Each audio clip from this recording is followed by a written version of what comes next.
Did you get it? I have dry lips and I'm ready to chat.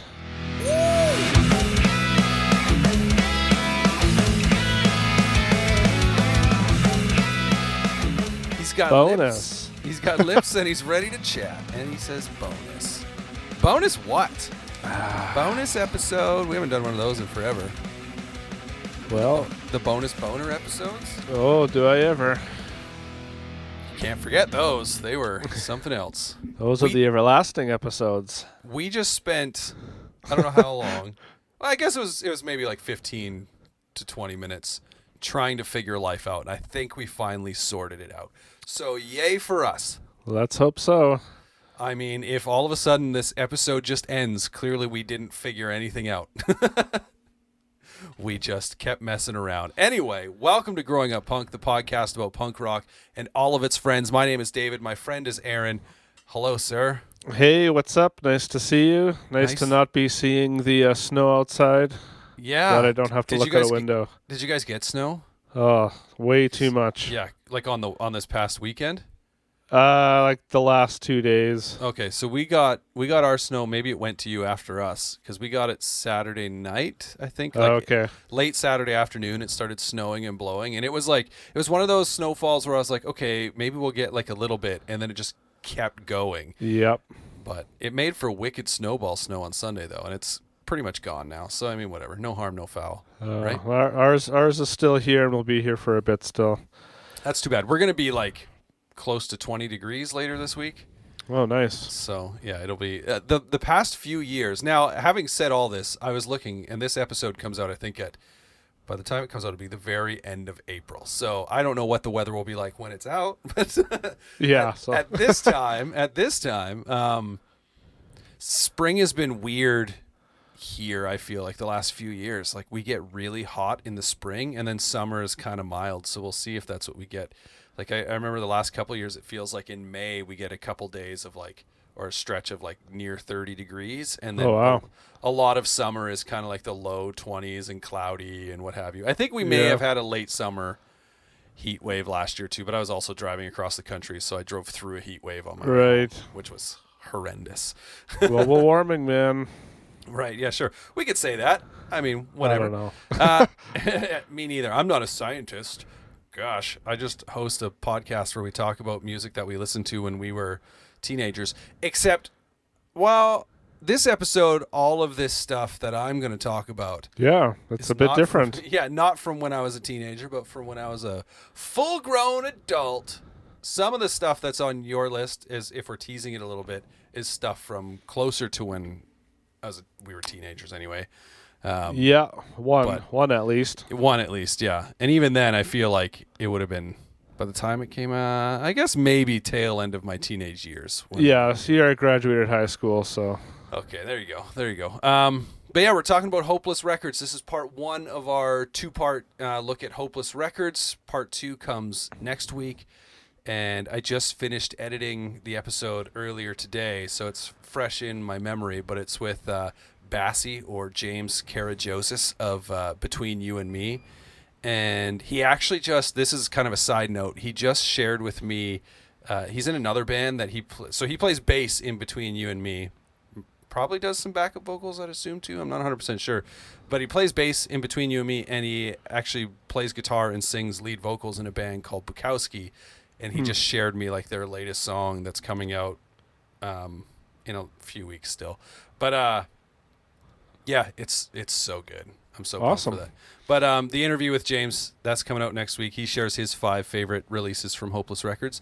And yeah, like I said, I just finished editing it. We had a ton of fun. He's on the other side of the world in Australia, and he looks like a I laugh at the video. Just a sweet hunk of a man. Just looks like some kind of like sunshine god in his in his Zoom chat, because it's beautiful. If anything, if is he on the beach shirtless while he's doing the interview, or what? He's darn near close. If you're ever going to choose one video, if you just listen to this podcast and you never watch the stuff that we have on our YouTube channel, if you're going to pick one video to watch, that is the one.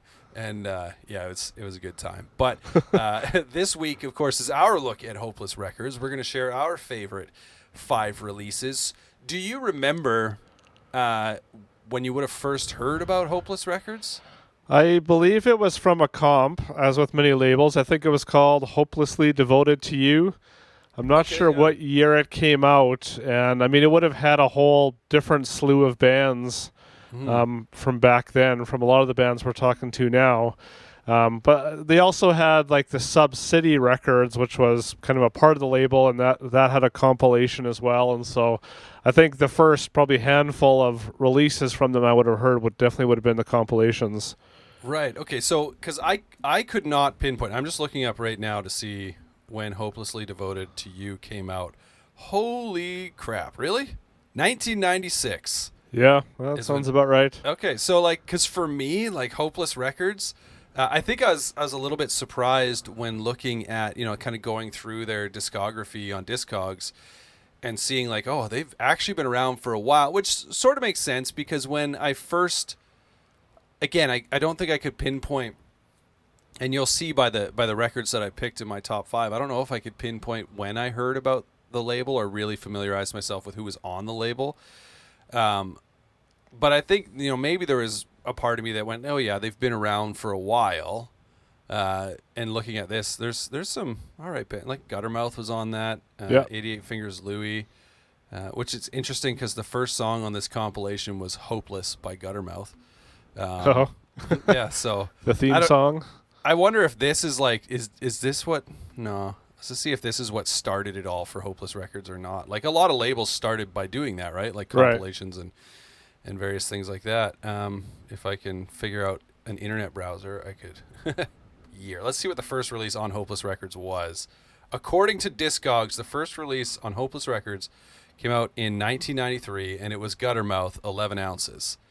It was a 7-inch that came out in 1993. So I should have done this. Why didn't I do this? Hopeless Records. I want to see who started it. Because what was the label that was started by someone from Less Than Jake?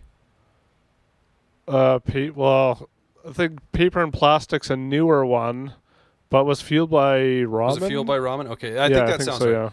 Yeah. Okay, so Hopeless Records was founded in 1993 by Louis. I don't know if it's Louis or Louis Posen. The label's artists are generally considered to fall under the genres of punk rock, pop punk, post-hardcore, and alternative rock, but some elements include heavy metal. All right, cool. That didn't really tell me. The label's charitable arm, Sub-City Records, produces the annual Take Action tour. Yeah. Yeah. Okay. So, interesting. Like I think probably when it boils down to it, I heard about Hopeless Records at some point in time, but it was only more recently that they kind of became a label that I paid more attention to. So anyway, let's get into our 5 picks. So as has been the case through this whole series, we kind of been fine-tuning it as we go. We have 5. We each picked 5 albums, and you can only have 1 album per band. So really, in some cases, it's more just our 5 favorite artists that are on Hopeless in some instances or on these labels. And you'll also notice that some of these picks, like for instance, I know one that you picked that I left off my list because you picked it. So right. I thought we don't need to double up. We get to both talk about it anyway, so we will get to it. But why don't you start with your first pick on the list? Yeah, I just wanted a few things. I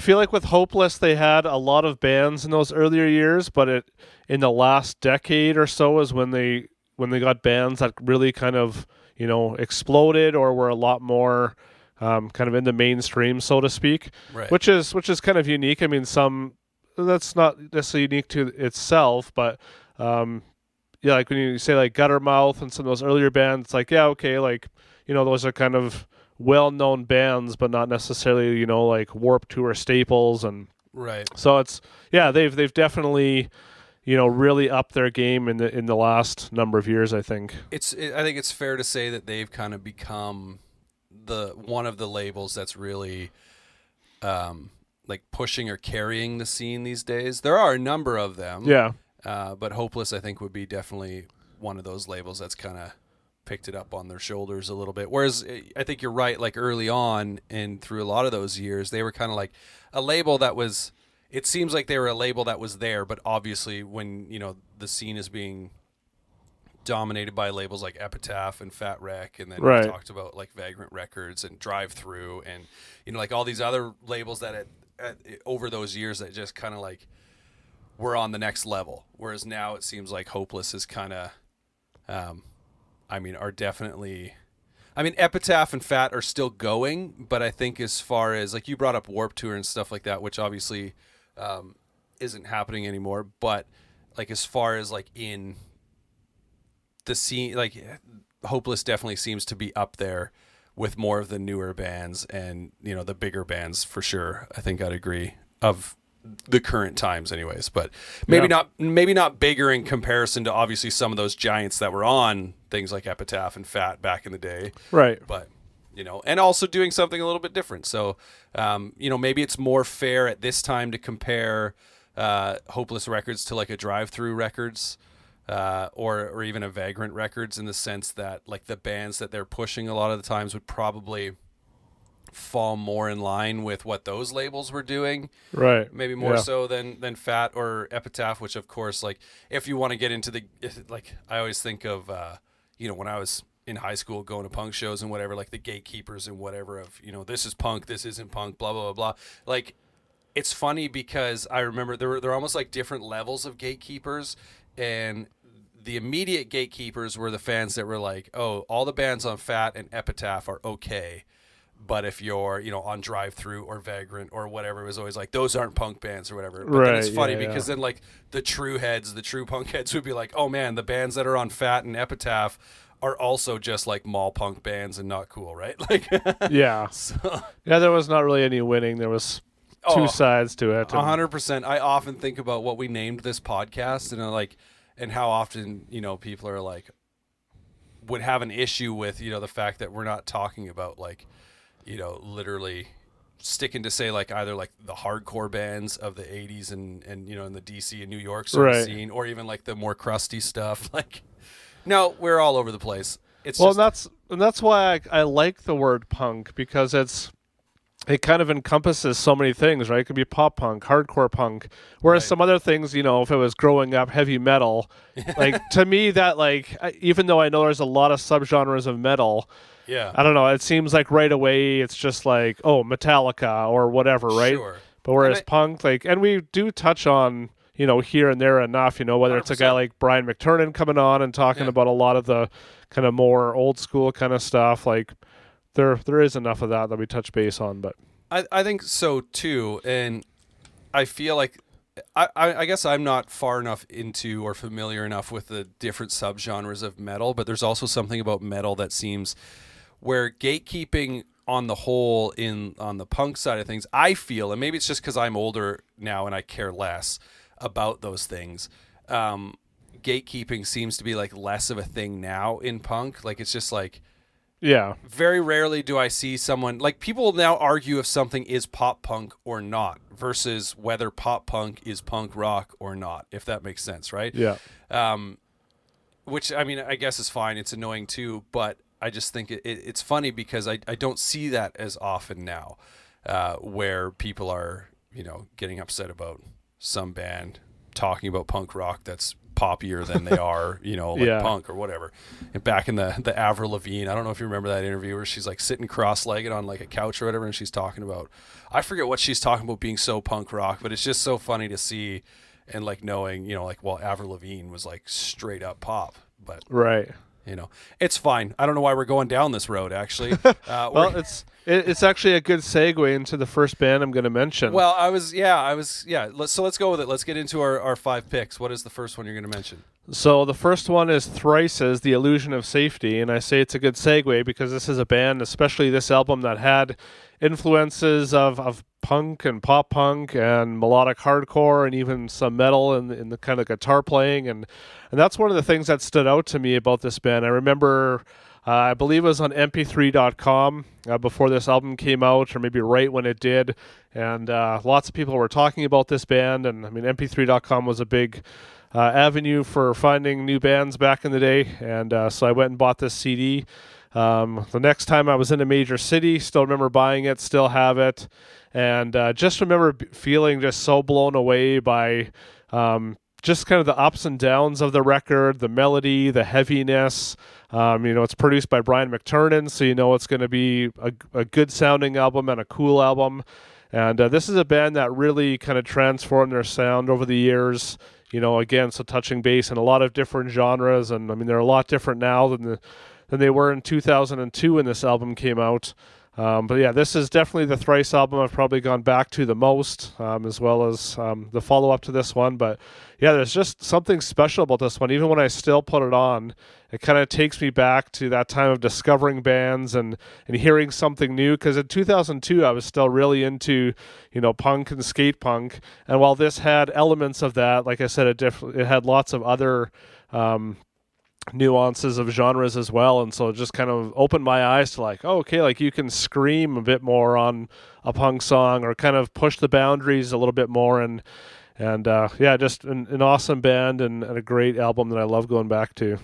Thrice is definitely one of those bands. So for myself, I guess my introduction to Thrice would have been The Artist in the Ambulance, and I still to this day absolutely love that album. And this album, The Illusion of Safety, I ended up buying it at one point, and it's funny because I bought it thinking maybe for whatever reason that it was VSU, like the next one. Oh, okay. Like there was some confusion in my brain when I bought it, thinking it was a newer album, and I already had The Artist in the Ambulance, so I was thinking The Illusion of Safety was newer. And so then when I went home and put it on, I was like, whoa, like this sounds like the same band for sure, because those are like two of their most similar, and maybe that stretch of three of their most similar sounding records to each other, I think. But it was definitely more raw on the production side of things. Yeah. And so I was a little bit confused, and also I feel like I was looking for the song "Image of the Invisible" or whatever it's called off of VSU.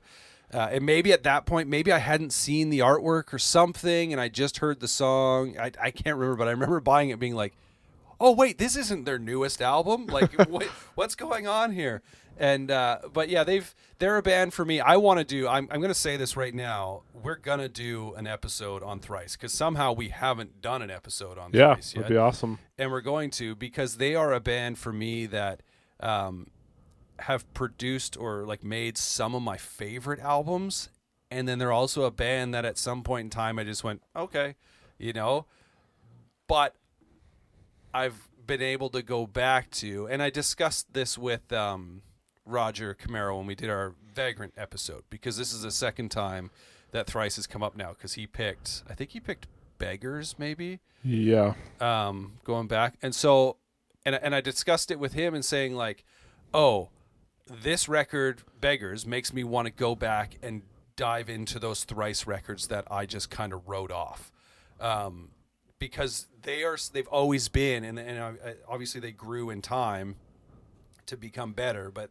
they've always been such good songwriters, and that's even shown early on. It surprises me a little bit, and maybe like to hear you say that like this is the one that maybe you go back to the most, but unless I think maybe you said you like this along with The Artist in the Ambulance is kind of what you go back to the most, because like the difference between those two records, there was definitely, and I discussed this with Brian McTernan when he was on the show, there was definitely like growth in the band, as well as his production, like, which is obviously what we kind of talked about the most. But so like the overall sound between those two records does kind of take a pretty big step forward. But man, they are a band that, in my eyes, it's funny to say this because there are still albums that I haven't really gotten into, but in my eyes now, I'm like, they're a band that I really don't think could do wrong. Like they get out there and they do what they want, and you like it or not, you can still appreciate like their songwriting and stuff. So yeah, I did. I also thought it was unique and interesting that this album led to a major label deal, because this isn't like, I know this was kind of the era where more kind of underground bands, so to speak, were getting, more exposure and getting the attention of major labels. But this album is like, there's not really like hit singles on it. Like, there's definitely catchy parts, but not really poppy catchy parts in this album. So I mean, that's cool that a major label saw the potential in them, and I think they really delivered on their next albums, while still keeping some of that aggression. But I thought that was unique that they released this album on Hopeless, and then so technically I should say, okay, so this you've already broken a rule.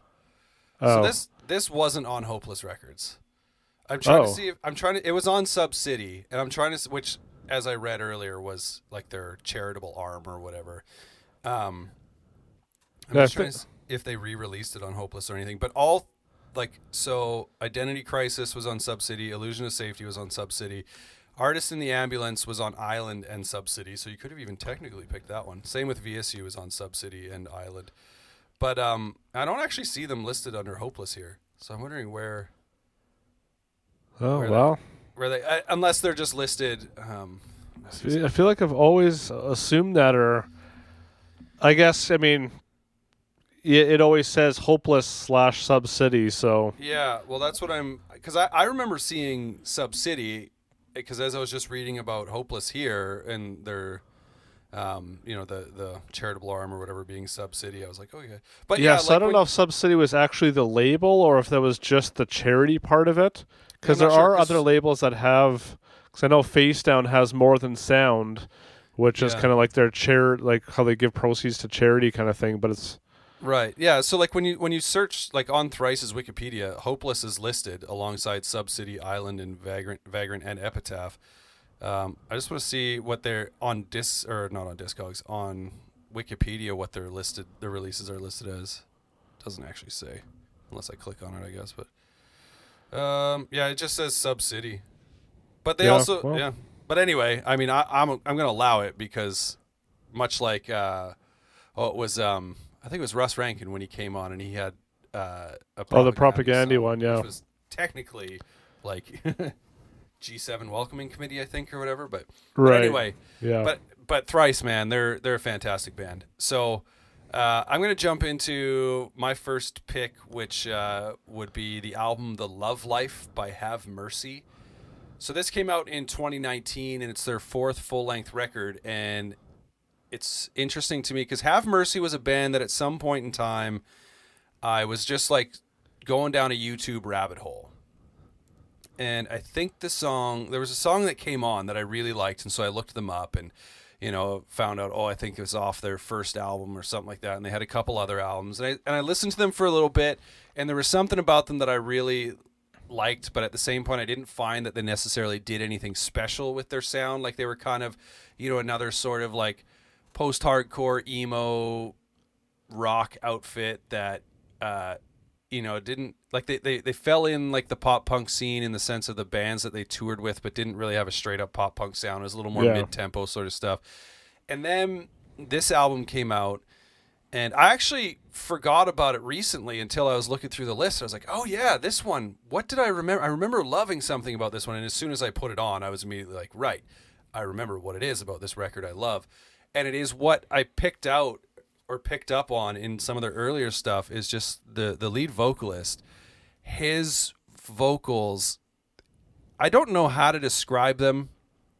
I mean, obviously listening to the podcast, listeners would have just heard a song, so maybe it's fresh in their minds, but like his voice is like, it's not breathy or raspy, but it is all at the same time. He has this interesting delivery that reminds me entirely of another band that I like as well. But the songwriting on this album, it's a lot more mellow, right? Like it's a pretty laid back record. And I listened to it a ton a couple summers ago when we were on Vancouver Island.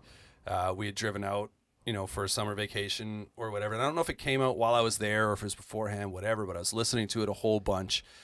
And there's just some songs on there that, like, there's a song, I think it's called Claire, that as soon as it finishes, it's one of those few songs where I'd be like, I just want to put that back on again because it's so cool. But, they're an interesting band because, like I said, when I first discovered them, I was like, there's something I like. But then listening to their early discography, I was like, okay, it's not super memorable.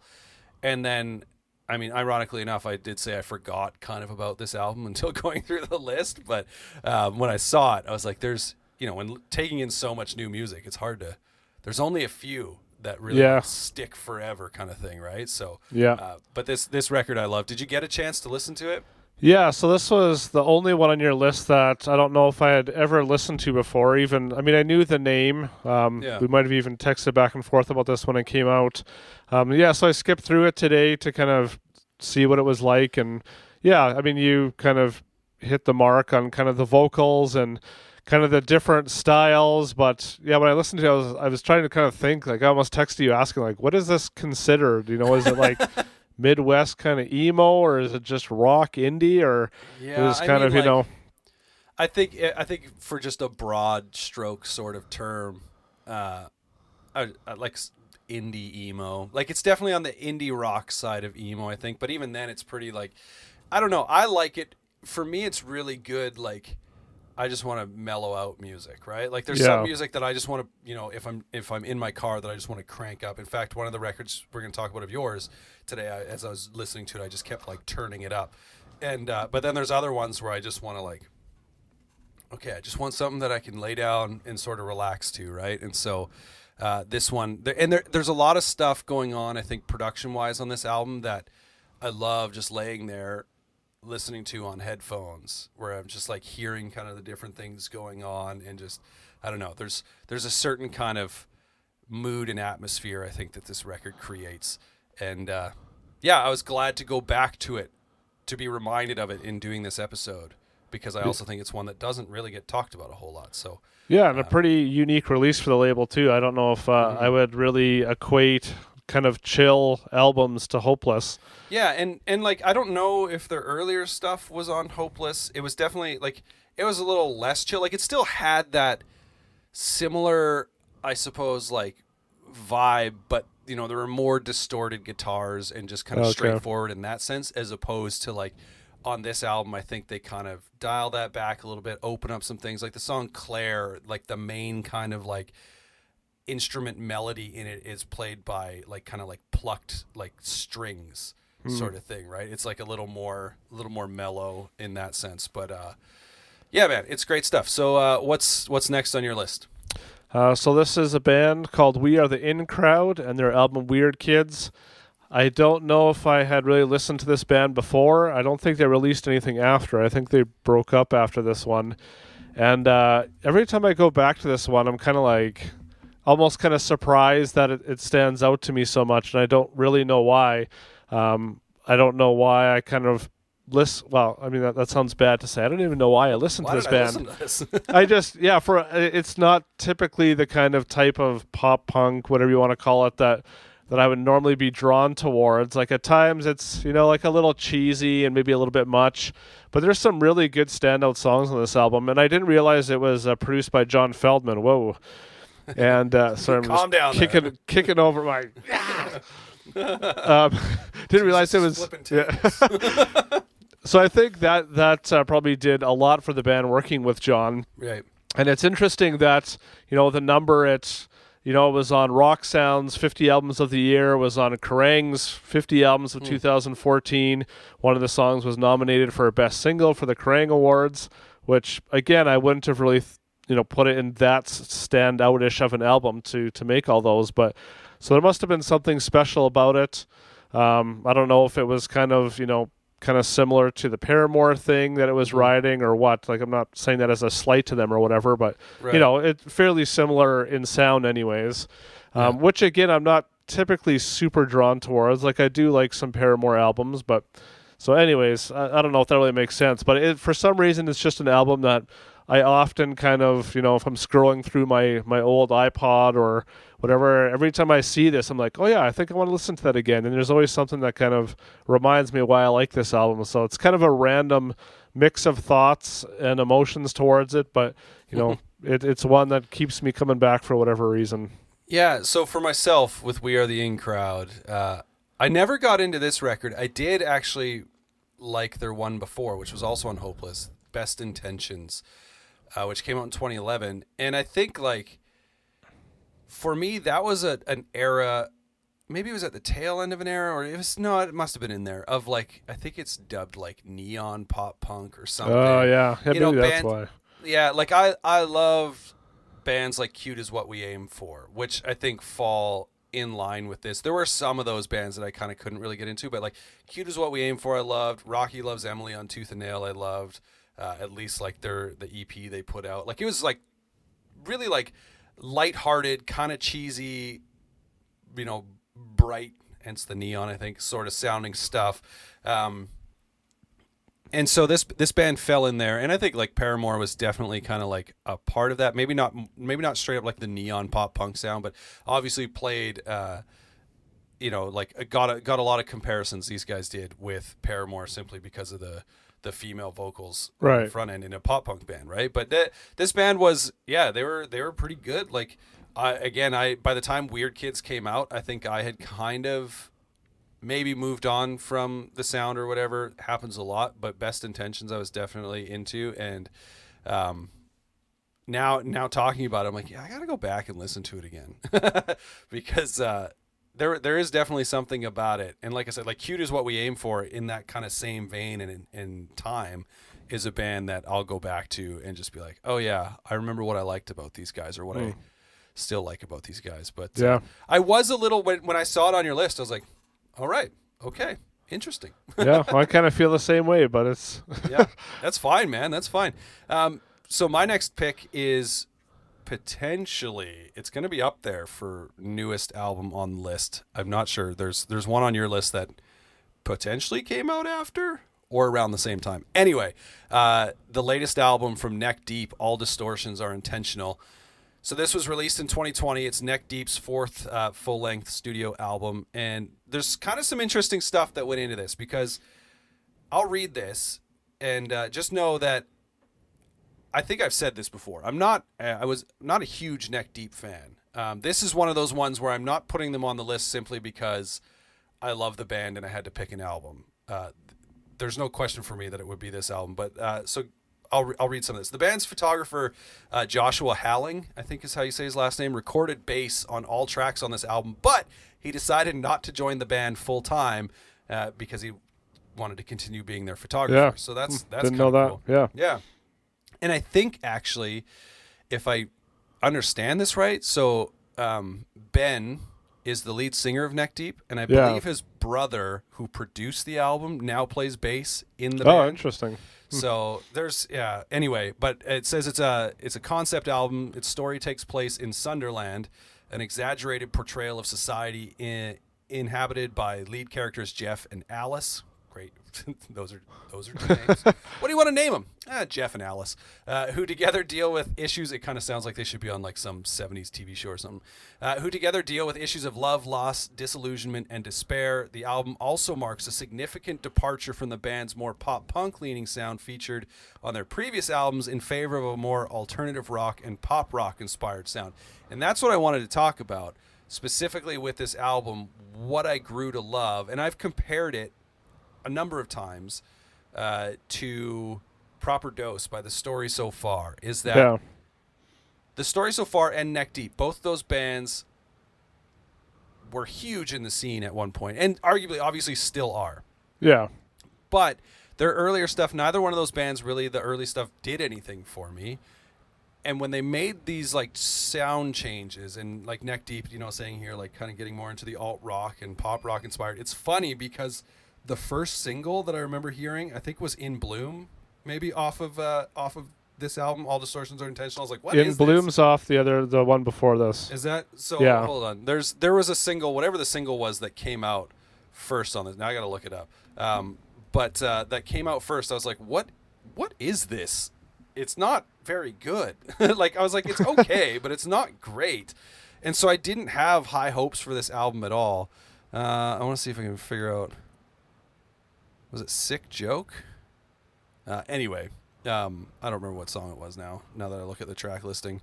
Or maybe I didn't like In Bloom and then was like, all right, moving on from this band. And I'm also looking to see... Oh, that just says who played bass on the album. But yeah, sorry. There was a single that came out, and I was kind of like, I don't really like this. Maybe it was Low Life. And so I didn't have a lot of high hopes for the album, and then it came out, and it came out the day like we were leaving to drive home on our cross country trip. And so I downloaded it immediately, and it was the first thing I listened to before driving back across the country. I shouldn't say before, like the first thing while doing that. And I listened to it several times on the drive home, because when an album can like portray or create like a specific mood or feeling, I'm more inclined to come back to it. And this album does that for me from start to finish. There's something in the production, in like how it sounds, and then obviously the songs are a little more brooding in a lot of cases, and really well written too. And so like if someone asked me, like I went and saw Neck Deep a number of years ago, and literally I stuck around for 2 or 3 songs. I was like, all right, we can go home. If I went and saw them now, knowing that they're going to play some songs off this, I'm going to watch it. I'm going to stick around, right? Like this, I really do enjoy this album. And it's another one, you know, it's obviously got more energy than the Have Mercy record that we were talking about. But at the same point, it is a record that kind of like if I'm wanting to be a little more chilled out sort of thing, it definitely helps. So it's a good record. Did you get I mean, I'm sure you've listened to it before, because I feel like we've talked about it before. Yeah, well, it's an interesting. I think of a band like this and like the story so far. And I mean, I know lots of pop punk bands. You know, were inspired by kind of '90s alternative, because that was a huge thing. Those were songs that were on the radio, and it kind of played into the pop punk sound. Maybe not as high energy, but still like that catchy big choruses. So I always find it interesting when a band kind of rises in the pop punk game, and then a few albums they kind of go back to like those earlier influences, like maybe even before they found pop punk bands. And so it is cool to kind of hear their take on it. This isn't my favorite album of theirs. I did like the one previously, I think it was The Peace and the Panic. And so when I heard they were kind of going towards this, it was kind of like, okay, I'm going to have to kind of see if they'll win me over. The last time I tried listening through this, it's a good album. It just, I don't know, it didn't kind of catch my ear in the way that maybe their previous one did. And so, it's not one I visited a lot. And that's fair, because, and I think that happens with bands that have been around for a few albums. I think like they want to sometimes make change. Some bands just want to play the same stuff from start to finish anyway, and that's great too. But I think what I like when some of these bands kind of evolve their sound is, I've talked about music dynamic a lot on the show, and like pop punk doesn't necessarily explore that too often. Yeah.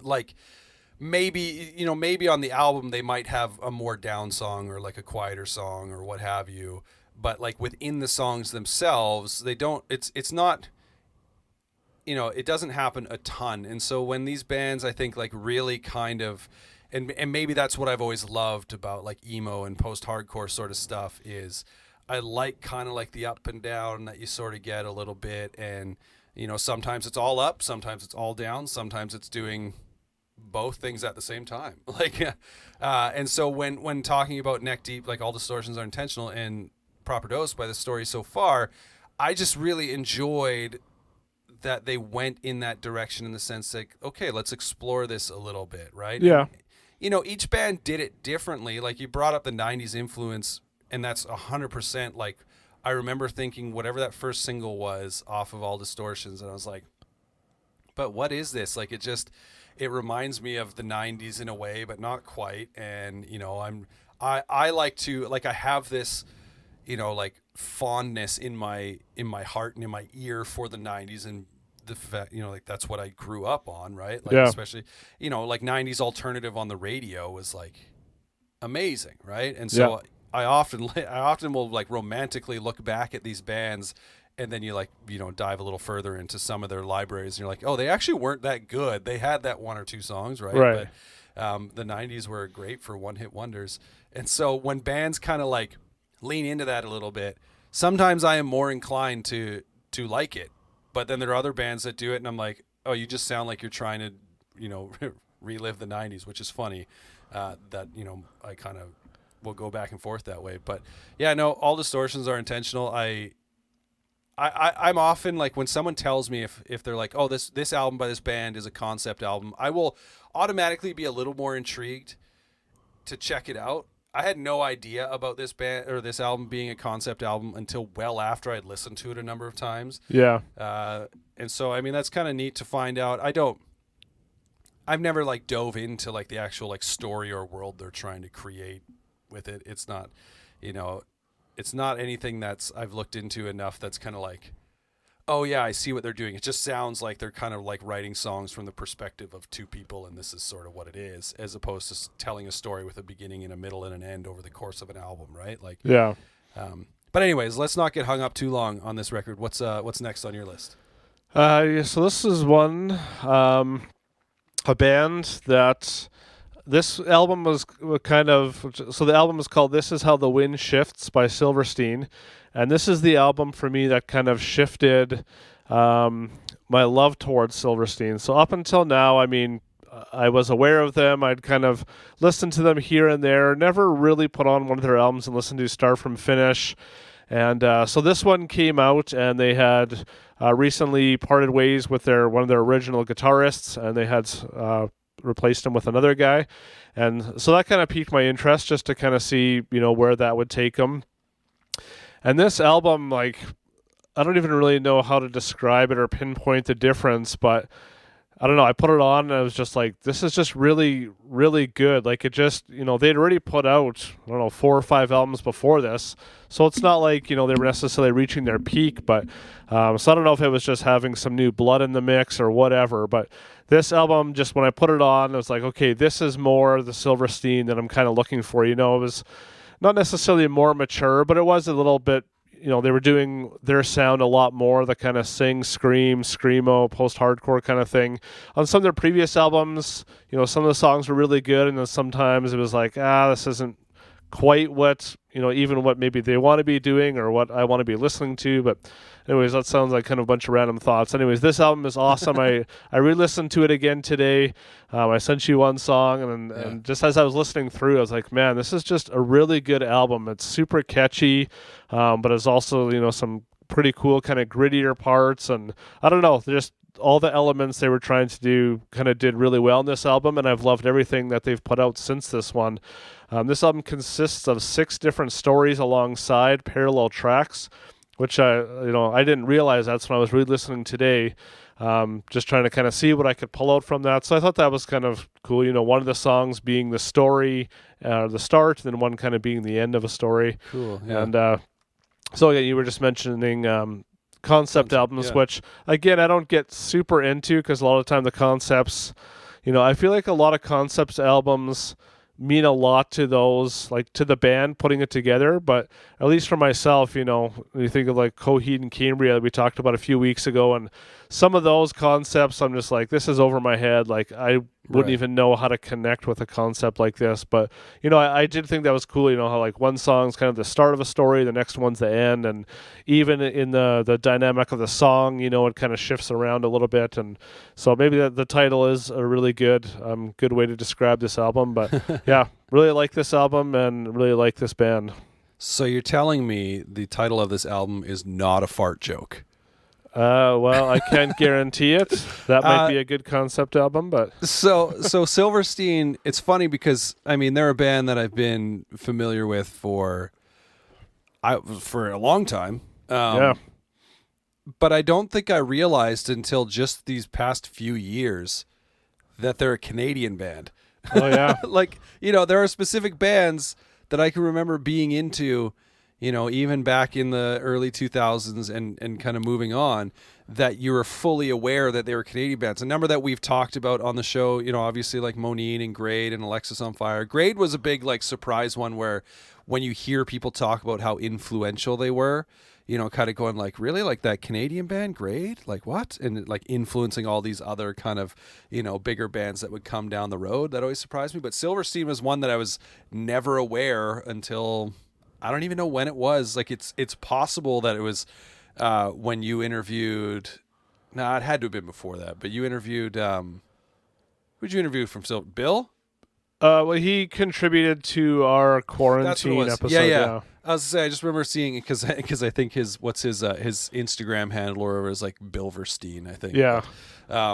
And so, yeah, so it was just one of these things where I don't think I realized that they were a Canadian band, and they were also a band that, as far as always being aware that they were around, they were never a band that I really got into. I had friends who were into them, who had listened to them, and every time I heard them, I was always like, oh, like this band is good, but there was just, for whatever reason early on, I never felt the need to buy anything. I'm sure I had some of their songs on different compilations over the years or whatever.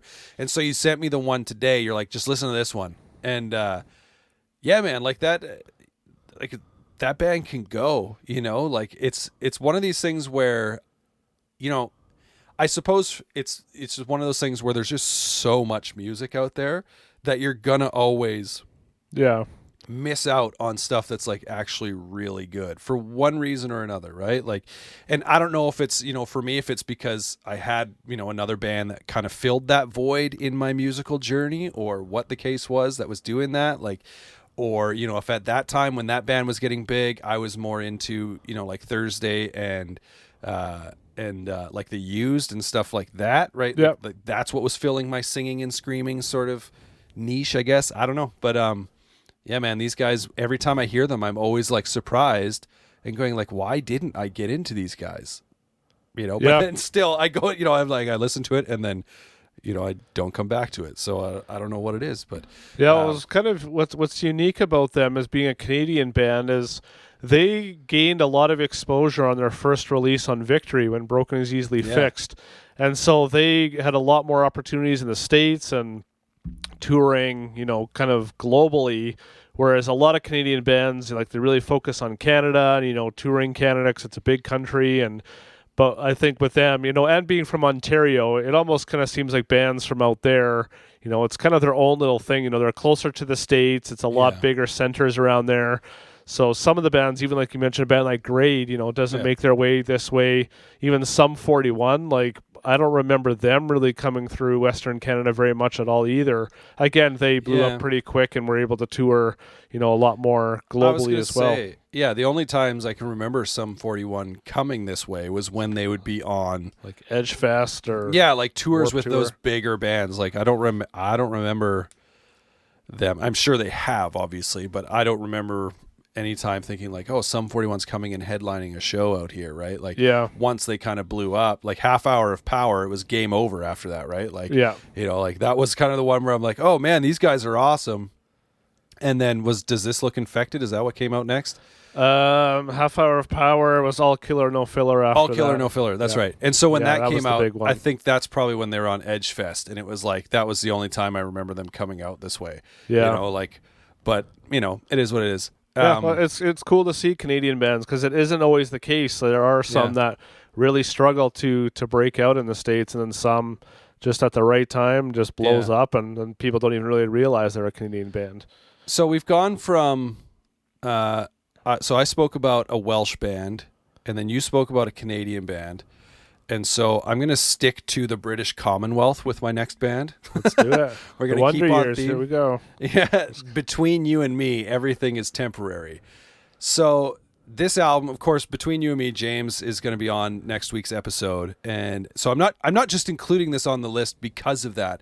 This album is an album that if someone talks to me about, as an album that like just kind of like surprised me at how good it was, this album is often one that I will bring up. And I think it really stands out because it came out the same day as Real Friends' Composure. Yeah.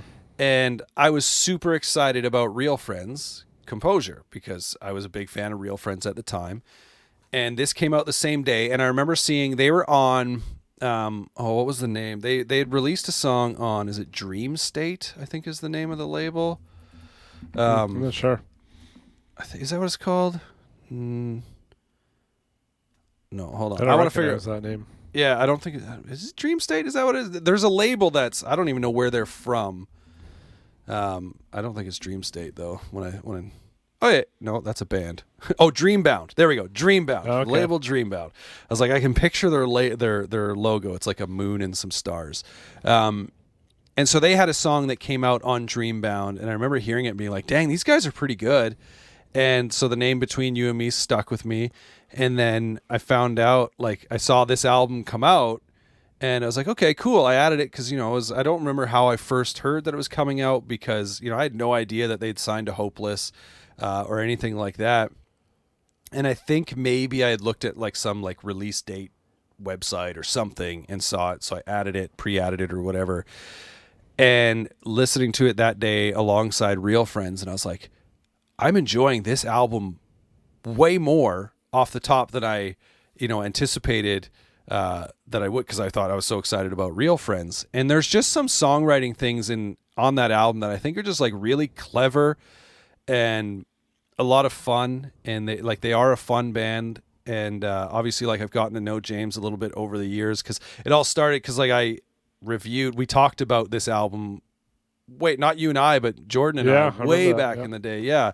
And then he had kind of like, I think I shared it on Reddit and on maybe a pop punk group on Facebook or something. And he commented on like, he had like some kind of strange username on Reddit, and then his Facebook comment on and I was like, wait a minute, like connecting the dots is like, is that you over here and here? And then, we kind of started talking, then had them on the show back when tours were a thing. They were on the East Coast touring. And yeah, man, like this record, I still love coming back to it. They've got new music that's coming out hopefully sometime this year or in the near future anyway, that I'm excited about. But like the song Dakota, the first time I heard that chorus, it was immediately stuck in my head.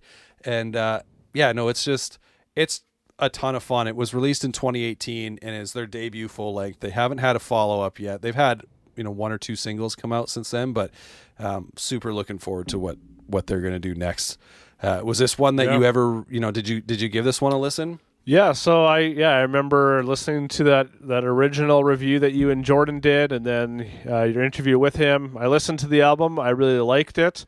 And, you just mentioned with Silverstein how, there's a lot of good bands. Sometimes bands just fly under the radar. Yeah. So I was listening to this album again today and was like, man, how have I not thought to go back to this? Like, this is really good, like almost better than I remember. I mean, that was already, 2.5, 3 years ago, I guess. Yeah. Whenever this came out in 2018. And I immediately saved it on Spotify, and I'm going to go back to it. And so, there are lots of bands, and it's hard to keep up with them all, but this is definitely one that I enjoy.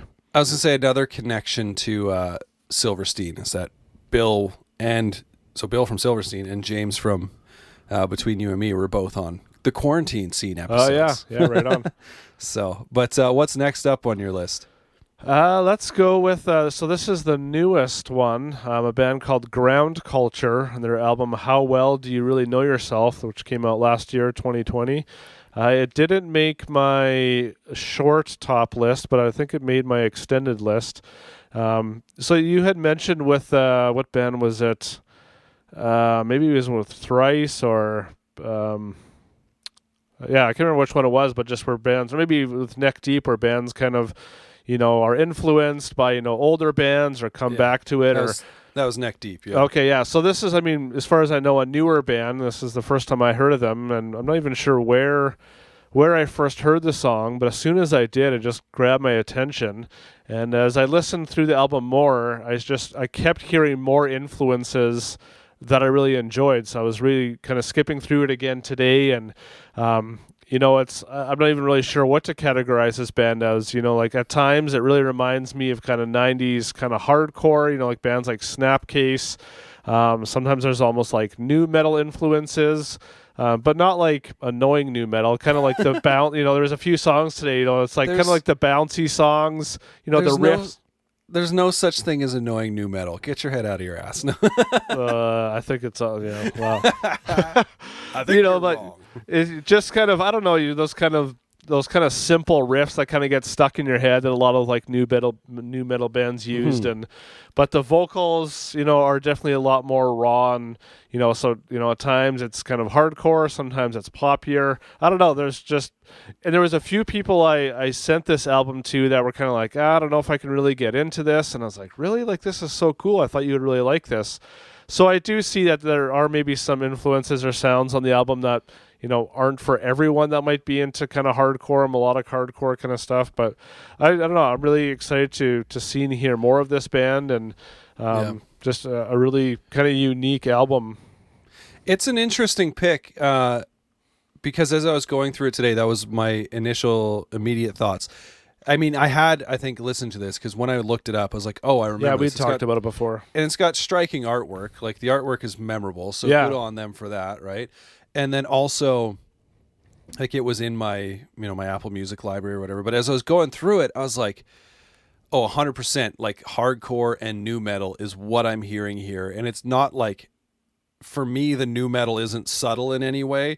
I also don't have, like, a problem with there are some new metal bands that I'll randomly kind of go back to. There are some that I think are more, I don't know if acceptable is the right word. Listenable or... Yeah, well, like Deftones, for instance, are like, they've always been a band that I'll go back to regularly. And I feel like, I think I've heard people say they're like the Radiohead of new metal, where, even people who aren't into new metal can appreciate like what Deftones did and are doing and what have you. But so I'll go back to other new metal bands sometimes too. And so when that came up and I was hearing it, I was like, okay, cool. I can get into this. The thing that kind of like pulled me out a little bit, and maybe it's just more needing to get used to it, was the clean vocals, if you want to call them that. They're not like your typical, and I think it's just the same guy who's screaming who also sings, I want to say. It seems like sometimes he really goes in and out pretty smoothly. And so it's not like in these bands where you have, the screaming and then the singing comes in. I always find like the singing is very clear and crisp, right? And that's the whole point, because you want it to be like this kind of dynamic. Dynamic and opposite sort of thing, right? Whereas his vocals, when he sings, they're so unique for that sound of that style of music, I think, that initially I was kind of like, what is going on here? Because he kind of will get like a little nasally, where it feels like he's like knocking on the door of like, like Alice in Chains type stuff is what it reminded me of. And then, but then when he kind of actually gets into his lines, you're like, oh no, he's not really going that way. He's got like this different, sort of voice, specifically, I think, like I said, for the sound. But it is a record that in kind of going through it real quick, that made me want to go back and give it a closer listen for sure. And yeah, man, it's so good. It is really good. And that's awesome. So good pick on you. And it should have made your 2020 top 5. I don't know. Well, it makes my post 2020 top 5. Does that count? No, it doesn't count. So I'm going to jump into, I'm trying to decide which way I want to go here. I think I'm going to go with the Wonder Years, and I'm going to say Sister Cities. And I'm going with that because you mentioned the Wonder Years a few minutes ago. So in passing, you said something. My favorite Welsh band. Yeah, that's right. So this record is an interesting pick. It was released in 2018, which we've mentioned a couple now that came out that year, I think. It's their 6th studio album is what I wrote down. I guess that makes sense probably. But this album is so interesting for me because, so I love the Wonder Years. We've talked about them before. We don't need to go into an insane amount of depth about them. The thing I love about this record, though, is that it pissed people off. No, I really like that this kind of continues their evolution in their sound, which I think you started to hear. And I mentioned this obviously talking about bands like Neck Deep and whatever, where there's an evolution in their sound. You started hearing some of that evolution, on No Closer to Heaven, the record before this, especially like in comparison to the first handful or first few records that were very much in the vein of, just like emo pop punk sort of stuff, right? Yeah. Like I mean, I guess their early stuff, which I haven't really heard a ton of, was actually definitely more in line with like the easy core sound, which is fantastic to me. But as far as I understand too, they kind of like ignored that even existed a little bit. Well, we're going to bring it back. Which is like one of the things that does bug me a little bit about the Wonder Years is sometimes they seem to take themselves a little too seriously. Like they make great music. Dan Campbell is a great writer, and just sometimes though, I'm like it feels a little bit over the top, but it doesn't quite get in my way of really enjoying their albums. It might get in my way of like really enjoying live performances by them, but no, this record, I absolutely loved it, and this is the tour I got to see them on, so that definitely helped. But I thought this was interesting, that after the release of No Closer to Heaven in 2015, the Wonder Years spent 2 years on a massive world tour to support that album. And along the way, vocalist Dan Campbell kept a journal to document experiences and feelings, and the band took photographs of everything they saw. And following the tour, Campbell went through the collections and highlighted excerpts that he felt were meaningful. And through this reflection, lyrics began to take shape, and the band worked to compose music that fit the mood of the lyrical content. And apparently, Sister Cities came together from this process as a record that seeks to create unity in a world that is becoming increasingly segregated. And so what I think is cool about that is like they kind of get pigeonholed as this like band that, you know, like maybe gets lumped in a little bit with like some of those sad boy pop punk bands, but I think like the Wonder Years are more than that. Like, there's a bit more depth to it and emotion. They're not just up there writing songs about, you know, getting their hearts broken sort of thing, right? Like he's told some great stories in his lyrics, and that's the thing that'll always be front and center for me with the Wonder Years is like Dan's lyrics. But this album, I think, is where they really started flexing their muscles musically as well, because they create so many different beautiful pieces of music on this record. My initial reaction to it was that I didn't like the sound of the production. Like I thought the drums sounded weird, but as you kind of like adjust your ear, like all of their other albums had like that classic like pop punk production that was bright and clean. Yeah. And, you know, everything felt really tight. And then all of a sudden this record, they really, especially in the drums, like opened that up. And I like that like big open drum sound, but it was just a different open drum sound than I think I was like used to. And so I had to kind of, you know, grow and adjust to it. But all in all though, man, like this record, it's probably the one I go back to the most. Is it my favorite Wonder Years album? I don't know. But we've talked about No Closer to Heaven and Greatest The Greatest Generation on here before. So that kind of played into why I picked this album.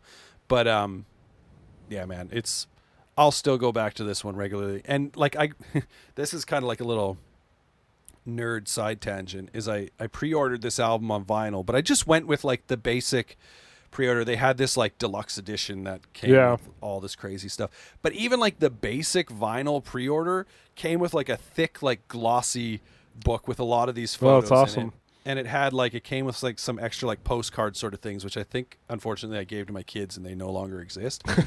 Otherwise they may have ended up on the wall behind me, right? But and yeah, so it was still like this presentation that I was like, dang, like I got the basic, you know, kind of whatever pressing, and it still came with all this great stuff. That's awesome. Whereas a lot of times you know, pre-order a record or get a record and it's like, oh, maybe you have a lyrics insert and that's it, right? So yeah, much appreciated. But we've talked about their other albums. Do you get into this one at all? Not really. I mean, I don't know if we touched on this one when we talked about them, but yeah, this was, I mean, yeah, like you said, there's a lot of depth to it. There's a lot of cool things to take away. It's just not something I personally connect with, which is fine. Like some of their earlier albums with a bit more of the punk sound, you know, are a bit easier for me to get into. But yeah, I think it's cool that, you know, they'd put out a handful of albums and they wanted to do something a bit different. And like you said, it's not just kind of being sad, if that's what you want to call it, for the sake of it, but you know, it's putting their emotion of the things they saw, their personal experiences that actually, you know, kind of shape them. Like I'm not saying, you know, like breakups and whatever don't shape a person, but something like this is, you know, it's a bit more. It's not just like, okay, like I moved on from this person or whatever. It's like these things that I experienced with my friends are going to kind of stick with me for a lifetime and aren't just impactful to me, but to lots of other people too. So I think that's a unique and cool way to take an album. I think I've just come to the conclusion that you don't like clean guitar tones. Well, yeah, that too. I mean, like the sound of it wouldn't be my favorite either. So, Give me the distortion, please. I mean, all the distortion. yeah, depending on the context, if it's like we talked about, like a band like 238, I mean, their guitars are definitely clean, but that also fits the sound a lot more. So yeah. Anyway, what's your I think your final pick? Yeah, my final, the most distorted album Hopeless has ever put out. Crown Shyness by Trashbot. So this is the one that we both love a lot. We've talked about it lots. Trashbot is a band that like. This is, I think, just their second studio album. The first one I remember listening to, and it was kind of okay. It was kind of good enough, but didn't stick with me. And so I was really curious to this when this one came out, to what it was going to be. And it just like immediately caught my attention. Like I just love, it's one of my favorite feelings with music, is when a band catches me off guard. When it's like, okay, I'm going to check this out because I like checking out new music, even if I didn't really love what the band put out before. And it just, I don't know, there's something about that first song in this album. I noticed there's seems to be a lot more kind of melodic hardcore influence on this. It's not necessarily a heavy album, kind of in the sense that, Rise Against kind of sometimes will have the more kind of sing screamy and the more kind of minor guitar chord patterns and, not as poppy. But man, there's just so much to this album. Every time I come back to it, I'm just like, oh man, this is just so good. And I think, it helped to be with Andrew Wade, who produced it. He's worked with bands like A Day to Remember. And so I think he knows how to kind of, bring the best of a band, whether it's melodic or aggression. And so, so this band has released one single since then. And again, it's a little bit different. And so, I would have loved, another album similar to this, but I'm definitely, intrigued as to what they'll come up with next. Yeah, this album it still gets regular rotation from me. So back like in 2018, this was like what I said was my favorite album of the year. Yeah. And I think I can still like hold true to that. Like I think it still is my favorite album from that year, and potentially my favorite album that's come out on Hopeless. I just got to leave it off my list because you submitted your list first and it was on there. And so, funny enough, like I was actually introduced to Trashbot through the Wonder Years because Dan Campbell, I think it's maybe even the first song on their first album. He has a guest appearance, and so they had a video for it. And I was, going through YouTube one day, and this comes up, and I watch it. I was like, oh, that was pretty awesome. But my favorite part of the song was Dan Campbell's feature, right? And so I checked the album out, and it was kind of, it was okay. Much, similar to what you had said, is like it didn't really draw me in and bring me back.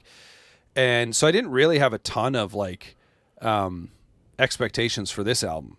And when it came out and I put it on, it was like from the get-go, it was lights out good. And it does so many things similar to, I think, like what the Wonder Years, the things that I spoke about with the Wonder Years and specifically Sister Cities, not to that extent, but like they're a band that is fast and hard, but also will play with dynamics. Yeah. And so I absolutely love that. It has a killer acoustic song, like kind of 2/3 maybe of the way through the album.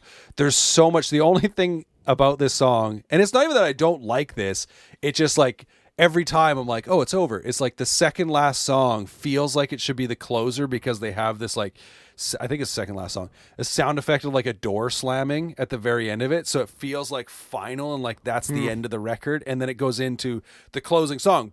The closing song is so beyond good that it's like, oh yeah, there's still another song, but I like forget about it because they hear this, the song goes, it's like, what, bang, the door slams. You're like, oh, that's kind of a cool way to end the album. Yeah.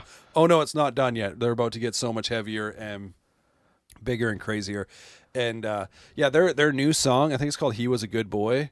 Sounds familiar. When I first heard it, I was a little unsure. And then though, as the song kind of went on and did its parts and did its thing, I was like, this song is ridiculously good. There were a lot of jokes going around calling it like, I think Muse Boat sort of thing, because there is definitely some comparisons to the band Muse in there. But I'm intrigued to see what comes next. And I've heard some things that it's pretty darn good. So who knows? I don't know if they've set a date or anything when that's supposed to come out. Yeah, I haven't seen or heard anything, but yeah, I like with this one. I mean, we've talked about so many bands over text over the years, and but this is an album that there's a select few albums where I can like pinpoint kind of the day the album was released, or us listening to it, being like, hey, we should check this out. Hey, this is really good. This is like really good. Okay, I'm listening to it again. This is one of those ones we were just like, man, like kind of, just surprised by it and kept going back to it. And so I love that. The only other album that I can think of like, like not bands that we listened to when we were teenagers that released something that we talked about so much was probably Brain Pain by 4 Years Strong last year. Yeah. I mean, we've talked about a lot of stuff that's like, oh, that's good.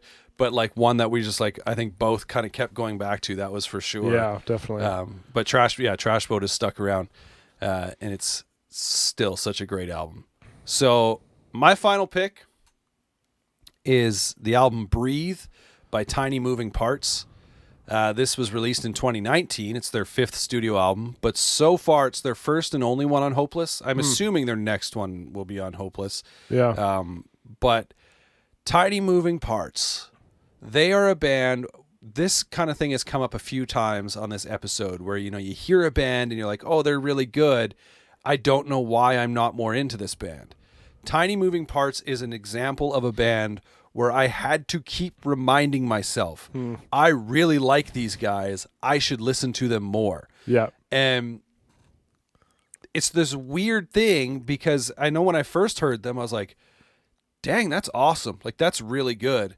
And then that would be it. And then, I would you probably get in this mood sometimes too, where you're like, I just want to listen to something, but I don't know what I want to listen to. And you kind of start like scrolling through or whatever, right? And so I just kind of like got to this thing where I was like, and I think I tweeted or something at one point. It's like, Tiny Moving Parts is my favorite band that I always forget is my favorite band type thing, right? Where it's like, I don't know that I'd say they're my all-time favorite band, but like in the sense of like forgetting about them and then like rediscovering them again and again sort of thing. Yeah. They're that band. And you can't actually see it. I don't know if I do have a Tiny Moving Parts poster down here, but from this album actually, but it's blocked by my beautiful being. But no, like, so Tiny Moving Parts, I oftentimes look for music where, as a guitar player, where I'm like, I want to just hear guitar work that like impresses me, but also like we've talked about guitar solos in the past, right? Like, I'm not a huge fan of guitar solos. I like technical guitar work, but I like it to serve more of a purpose than to just be like some guy like noodling away in the middle of every song, right? And some guitar solos are friggin' fantastic, but with Tiny Moving Parts and Dylan Matheson, I think is his name, his guitar work, I always feel like they released a number of like guitar playthrough videos, so they just ended up being instrumental versions of these songs. And like watching him play, I'm like, man, I could like listen to this band with no vocals. Like, I could just listen to them play because his guitar work is interesting enough, it's melodic enough, it's technical enough that it keeps me like engaged the whole time. And then he manages to sing on top of it. And it's not like he's just like singing the odd line here or there. Like, he's singing quite a bit, and he's singing well. He has a voice that I enjoy, and he can emote, and he can, like get his point across. And so they just do all of these things so well that, like, off the top of my head, I can't think of another band that for me does it to that extent. Like, there are other like noodly math rock Midwest emo bands, and some of them get too noodly and they get too chaotic, and I'm like, you're losing me. And then some of them you just get like tastes of it, and you're like, oh, I want more of that. But they're definitely focusing more on just like being melodic and playing their chord structures and crafting their songs that way. And that's completely fine too. I'm definitely more inclined to go that way than I am to go to the bands that just get chaotic, right? Yeah. But Tiny Moving Parts for me finds this like perfect balance in between of harnessing that chaos and that technicality and just making really awesome songs. And then on this album, they also have a song where in the middle of it, he plays a banjo, because why not? Like in the video, he's playing his guitar, and then if I remember correctly, all of a sudden like a banjo lowers down and he plays that's like the way to do it. Yeah, he plays like a solo on the banjo, and then that's the end of it. But But yeah, man, I love this record. I can assume you're not a big fan of Tiny Moving Parts because I think we've kind of discussed this sort of realm of music, and I know it's not really your cup of tea, but did you get a chance to go through it in the past week? Yeah, so this is an album that I've listened to because you've recommended it. I mean, I've seen the name a lot, and so I'm always kind of intrigued, like, oh, maybe am I missing out on something? And then I put it on, and it's like, there's a lot of cool stuff here, but just nothing I can kind of cling on to. I think you described it really well. Yeah, I skipped through it today, and they're definitely one of those bands when I listen, and it's like, okay, I know David likes this. Like it just kind of has that sound. I mean, that's not a bad thing, but there's lots of bands we've talked about where, even like the Wonder Years where, you really love them. I'm kind of a bit impartial to it. So, I mean, Tiny Moving Parts would be another one. When I was listening to it, it's like, in the right circumstance, I could listen to this, like maybe on a road trip or something, like maybe a bit more kind of in the background, but it doesn't like get me, it's maybe, saying noodly, what did you call it? Noodly math, Midwest kind of like those aren't the types I'm drawn towards, but 100%, yeah. But it is done in a way that like it's not obnoxious to my ears. Like it was, catchy enough, and it is done really well. So I think in the right circumstance, I could enjoy it. And they're I did get to see them live. They toured actually with the Wonder Years on that Sister Cities tour. And if the Wonder Years weren't so good, like, because they had a whole different kind of show, right? Like, as far as lights and stuff were concerned, Tiny Moving Parts were lights out good. And the thing I love about them is that I can't say another band that sounds, to my knowledge, that sounds like Tiny Moving Parts. I know they're out there. I'm sure they're out there, but like in the formula that they work within, instead of it just being like elements of this, that, and the other, like what they've put together, I can't pinpoint another band that sounds like that. Whereas like probably every other band for the most part on my list, I could be like, oh yeah, well, if you don't like this, but you want to get into something like this, try this band or whatever, right? Like Tiny Moving Parts just kind of do something. And the fact that they're a 3-piece blows my mind. Yeah, that's crazy. And that, yeah, like they're all technically gifted. And that he's playing and singing at the same, like I just can't even wrap my mind around that. Maybe the licks and the riffs are so chaotic enough that he's actually not good, and he's just hitting things and able to sing because he's just making noise. Yeah, like that's the only way I can explain someone having the ability to be playing the things he's playing and singing at the same time is that he just actually doesn't know what he's doing. Like. It's unbelievable. But I think that'll wrap up our episode part 1 on Hopeless Records, unless there was an album or two that you wanted to shout out real quick. But I didn't have any. I mean, I see you've got one other one here, if you want to mention that. I was going to say I did have, as I was going through the list early on, All Time Low, So Wrong It's Right. I'm not a big like All Time Low fan. That album I did really like. That was, I think, their first full length maybe. And it's one that still I'll kind of randomly go back to. It obviously came out. They were a band that got big in the window of time when I really wasn't listening to pop punk so much. And I remember hearing the name All Time Low come up at some point, and I was like, oh, like the Newfound Glory song, which is exactly where they got the name from. And so I checked it out, and that first one, I'm like, okay, like it's a lot of fun. They kind of definitely changed things over the years in a direction that I wasn't big on. And that's fine. They can do that. I think they had an album come out last year or maybe earlier this year or something that people were liking that I was like, yeah, like it's not for me. I'll find something else to listen to. But, as I went through the Hopeless list, I like kind of jotted it down. And then, I mean, as I kept going through, I was like, oh yeah, it's getting wiped out. And, so that was kind of it. But so let's wrap it up. Go follow us on social media at Growing Punk Pod on Instagram and Twitter. You'll find, as always, our personal Instagrams and Twitters there as well, growingpunkpod.com. You can find the episodes there, and when we sometimes write things, or everything's there. Episodes, YouTube videos, when we, the odd time things get written, whatever. It's all at growingpunkpod.com. And of course, you can listen wherever you listen to podcasts and on YouTube. And wherever you're listening, subscribe, rate, review, thumbs up, whatever you got to do. 3 thumbs up. Come on, people. Exactly. Each website has their own thing. So do what you need to do on your website that you're on or app to help other people know about the show. Other than that, that will do it. So goodbye, my friends.